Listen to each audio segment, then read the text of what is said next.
The Bin Laden papers were not released by the DGISPR, by Pakistan. They were released by the American intelligence. 470,000 papers, which a book was written by Nellie Lahoud, which clearly states that Osama bin Laden was trying to hide from the Pakistani intelligence. What you're pointing out with Osama bin Laden hang on. Shahzad, hang on. Is an intelligence failure. Whoa, wait. Shahzad, sorry, hang on. This is turning into a comedy show. I moderate this. Shahzad, sorry, with the best will in the world, what you've just said is utterly ludicrous.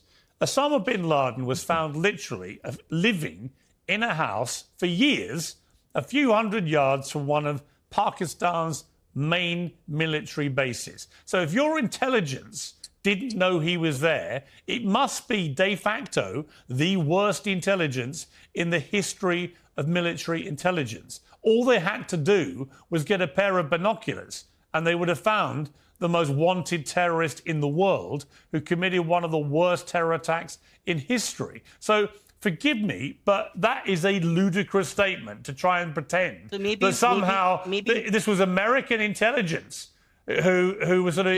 maybe we should not trust assumptions here.